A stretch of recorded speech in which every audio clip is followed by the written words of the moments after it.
Hi Scorpio, welcome to February. This is Teresa from Tarot-by-T. And before I start your reading, I want to call in some good energy. Create some sacred space around this reading. So this month, we have Venus moving from Capricorn into Aquarius on February 2nd. And then she's joining a whole stellium of planets already in Aquarius.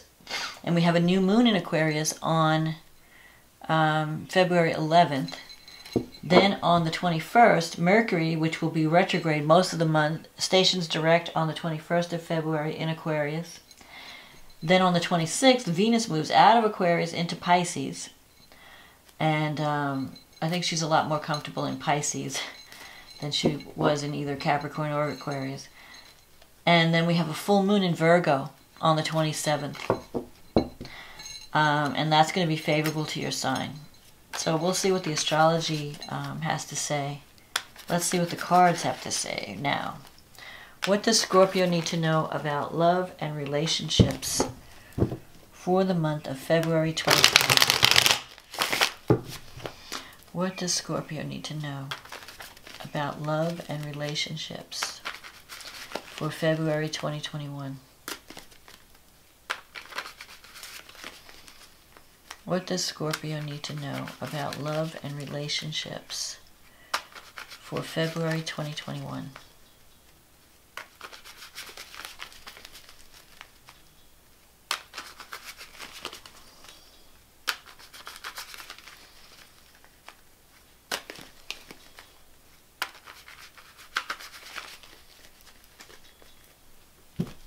Okay.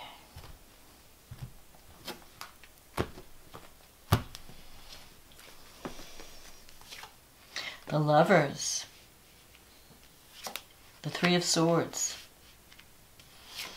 the Page of Cups, the Four of Pentacles, the Seven of Pentacles, the Seven of Cups, the Eight of Wands, the Ace of Cups, the Seven of Swords, and the Five of Cups. So this is interesting. So the Lovers, you're having to make a choice. You could be.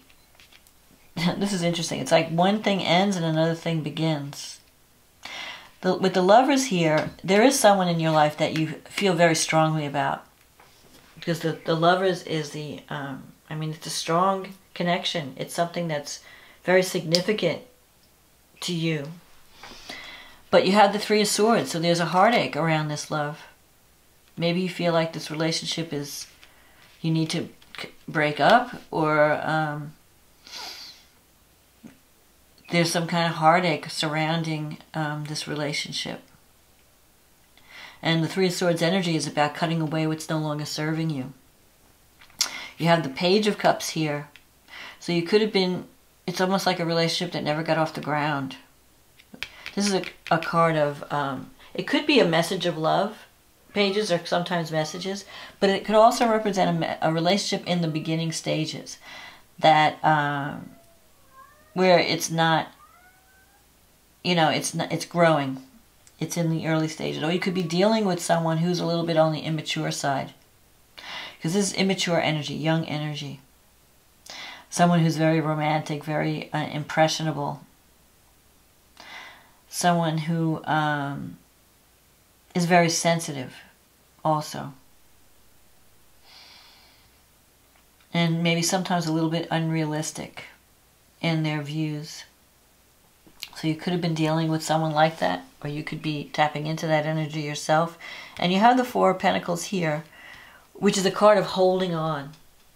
So I feel like you might have been holding on to something that you need to, or trying to control something, control the outcome of something.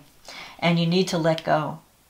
You need to relax your need. Like, you have to let things happen naturally. You have to go with the flow and not try to control the outcome. So if you're having problems in a relationship, it could be because of control issues. And you just have to let things happen naturally. Don't try to make things happen. So the Seven of Pentacles is a card about planting seeds and waiting to see where it's going to go. And you have the you have a lot of sevens here, so you're kind of in transition. The 7 is a transitional number. The 7 of Cups is about being stuck in the choices. So you could have more than one option in love. And you might be trying to decide, what do I keep? What do I release? You know, who do I... Because you have to sever some ties. I feel like you have to sever ties with whatever's not working. And then figure out what to keep that's going to give you the love you need. And right now, you're kind of confused. Like, I don't know who's right for me. There might be one relationship that you're feeling a sense of loss around. This 5 of Cups is here. But there could also be someone that might come back from the past who's feeling a sense of regret. So if you've broken up with someone, I feel that, and maybe you feel like they weren't being totally honest with you because you have the 7 of Swords here. That's a card, it's like the Thief card. Like someone was saying one thing to your face, but not really meaning it, or not being transparent about what was going on in their life. Now, you have the 8 of Wands here. This is a card of messages coming in. So there is a potential for new love this month. You have the Ace of Cups here. But the 8 of Wands is in your negative thinking sector. So I don't know if there's some jealousy surrounding these messages. Or you're just not, you're doubting that this is going to happen. Like you might be thinking, oh yeah, no. So you don't want to get into the negative mindset. You want to always focus on the positive. But you have this Ace of Cups. So there's a potential for a new beginning. But as a time card, this Ace of Cups is the summer months. So it's like June, July, August. So if things don't really happen the way you want to now, it doesn't mean that they're never going to happen. It just means that you need to give it more time and just go with the flow. And the 7 of Swords in your wish fulfillment sector can mean you're not facing the truth about something. Maybe you're just not seeing, like you have to just admit that you need to leave something alone for now. You know, because this is a heartache. This is the Lovers with the 3 of Swords is a separation card or a heartache card. You may have to let go for now. But that doesn't mean, it doesn't mean forever. It just means for now. And you have this 5 of Cups here with the 7 of Swords. So there could be someone, 5 of Cups is someone who's focusing on their losses, focusing on, you know, what's been spilt. So you might be focusing on a past relationship that didn't work out, and you're not seeing what you still have to work on. So there could be some, maybe 1 or 2 people that you could get involved with, but you're not looking at them. You're looking at the, you know, the ones that got away.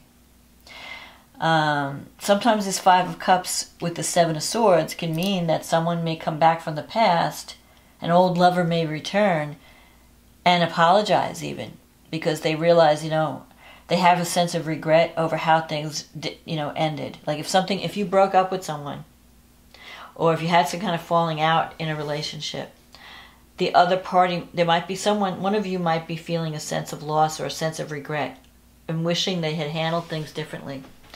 And sometimes the 7 of Swords can represent an unexpected apology, like someone coming back and wanting to make things right. So I feel that, oh, I didn't do the bottom card. Hold on.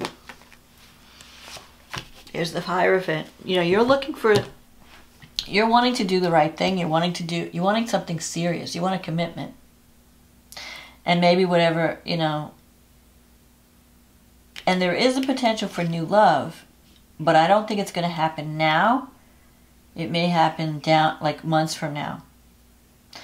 And I think a lot of that energy is because you're not letting the new energy in. You're still focused on the past, and you need to let go. You need to release the past so that you can bring this new energy in.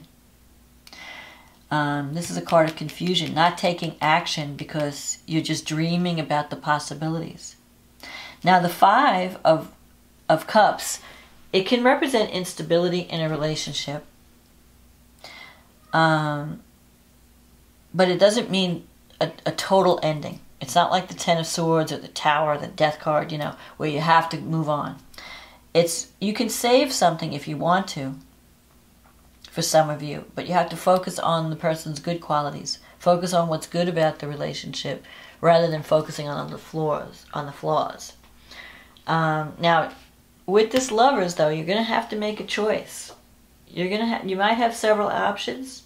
The Lovers is about choosing between paths, this path or that path, this person, that person.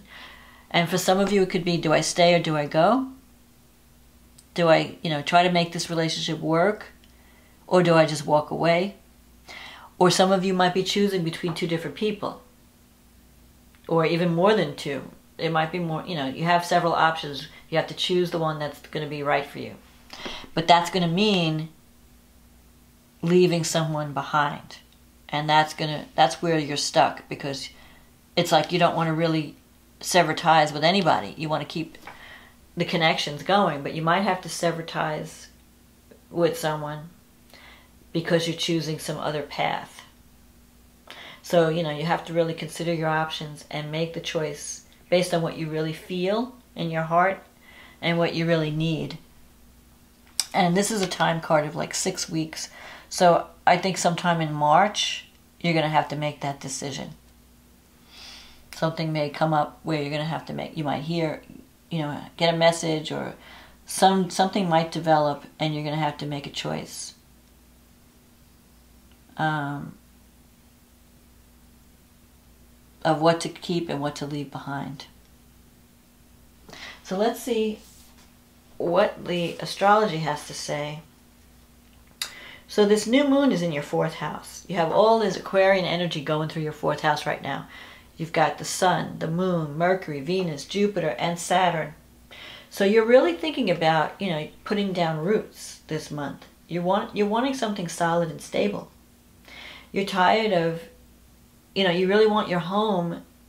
And with this Aquarian energy, you may want to be free of something. Some of you may feel like, leaving a home or finding a new place to live that makes you feel freer, or redoing your home in a way that you just feel like you have more freedom. You have Venus going through your 4th house most of the month, and Jupiter, so you're going to be fixing up your house.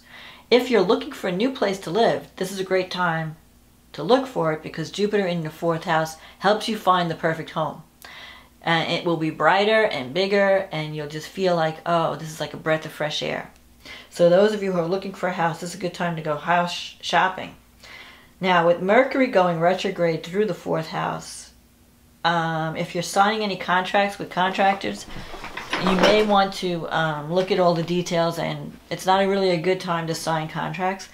But if you have to, for whatever reason, check all the fine print and make sure that whatever you're signing up for, you're both on the same page.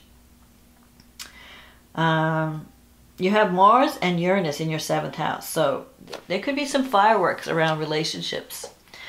And especially around home matters, like maybe one of you're having disagreements on where you're going to live, or how you're going to, or you're arguing about how to go about creating this love nest or this perfect home. So there could be some issues around that. Mars is, wherever Mars is, it's where your energy is. So Mars in the 7th house, you could be fighting with a partner. If you're not expressing your frustration and your anger, then it might come out as fighting over, and these arguments could just erupt unexpectedly. Especially now, Mars is already conjuncted. Mars has moved away from Uranus, but last month Mars connected with Uranus, so that's when we had these fireworks. That was like a week or 2 ago. So something may have come to a head, and you may have had a blowout. But Uranus in the 7th, you need freedom, or your partner needs freedom, and you have to give them that freedom. You don't want to be too smothering. If you smother someone, you're going to be pushing them away. But you are definitely motivated to find a relationship while Mars is in your 7th house. Mars in Taurus is very stubborn. It wants what it wants, and it doesn't care. So just don't go alienating anyone because you're just like, you're driven, you're single-minded right now. Neptune's going through your 5th house, so that could bring a very, romantic, dreamy partner, but it could also bring illusions around love and romance. Like you want to make sure that you're seeing the person for who they truly are, that you're not just being like imagining this fantasy lover and pasting that on someone's face. You know, you want to make sure that the person is presenting themselves in a truthful way. So there's always that danger of, you know, glamorizing someone or, you know, over idealizing someone when Neptune's in the 5th house. But if there's going to be any fireworks, it's going to be your relationships are changing. You have to get out of your comfort zone. You might be connecting with free spirits and you don't like it. Because Scorpio, you know, you want to hold on, you want to chain someone to the bedpost. And if you're connecting with a free spirit, that's going to be a problem. You know, you can't chain them to the bedpost. You have to kind of let them go. It's like that saying, if you love someone, let them go. If they come back, it was meant to be. If they, you know, if they don't come back, then they weren't right for you. So you can't hold on too tight. You have to let go. Love with open arms. Then we have the full moon in Virgo, and that's in your 11th house. The moon's in the 11th, and the sun is in the 5th house, which is the house of romance. Romance, you know, it's the beginning stages of a partnership. So I feel like you could have, and Venus is there too. Venus at this point has moved into Pisces. So it can bring a new romance. You may have to let go of something that's just not working, and then try, you know, there might be a new love on the horizon. But you may miss it if you're focused on the past. If you're focused on a relationship that you're just stuck on and you don't want to let go, you're going to miss this new opportunity for love. But it's there. I mean, and Jupiter's in the 4th house. It's trining the North Node in the 8th house. That's good for financial support. It's good for... Jupiter brings opportunity. So especially if you're looking for a house and you're looking for a loan or a mortgage, Jupiter trining something in the North Node in the 8th house can help you to bring money in. I think the North Node in this case, you need to work on communicating your feelings around intimacy and, you know, confronting those fears around intimacy. Confronting maybe where you have this need for control or this need to hold on too tightly, because that could be interfering in your relationship. And you need to work on that, especially because, see who else is in here. Saturn is in Aquarius in your 4th house. So Saturn is making you want to put down roots.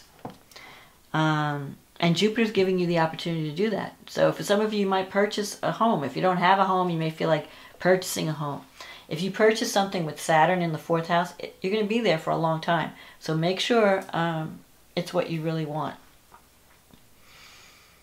But Jupiter bringing opportunity. If you're not buying a house, you could work on your current house or your current home environment to make it what you need it to be.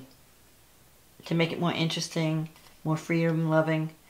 Now, at the full moon in Virgo, the full moon usually shines a light on things, so it's going to bring the truth up around a relationship and friendships, romance and friendships, because the 11th house is the house of friendships, hopes and dreams, and the 5th house is the house of children, romance, what you do for fun, creative self-expression. You're going to see the truth in a partnership. If you just started a relationship, you're going to see that person for who they are, and it could be good or bad depending what you see. But with Virgo energy, you don't want to be too critical. You know, you have to kind of find that balance between being too idealistic and too critical. You know, you're seeing a human being, you know, and people have flaws. They have good sides, they have bad sides, you know. You have to weigh them and, you know, try to figure out, okay, this person has some of these qualities I don't like, but there's a lot of good qualities that I do like. So maybe you want to overlook some things unless it's, you know, if you can, and focus on the positive. And Mercury will be going direct in your 4th house on the 21st. So you could get a message. You could get a message that has something to do with home and family.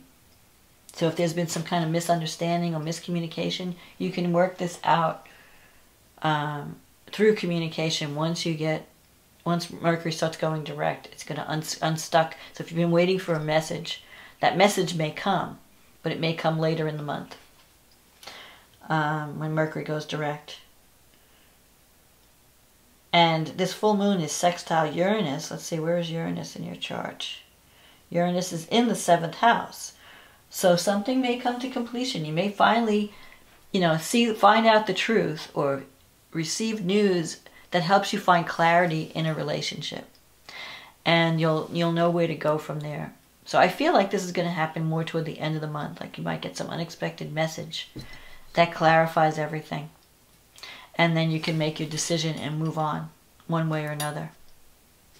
So that's my forecast for February, Scorpio. I hope you enjoyed this reading. If you did, click on the like button. Click on the subscribe button. If you'd like a private reading, click on the link in the description box. If this resonated with you, please leave a comment. I love reading all the comments. And I want to say also thank you, everyone, for supporting this channel. Liking, subscribing, ordering readings, whatever. And if you're new, welcome. I hope you're enjoying the videos. I really appreciate your support, and I wouldn't be here without you. So have a wonderful February. Have a happy Valentine's Day. I hope your month is filled with love and abundance, and I'll talk to you again next month. Okay, bye now.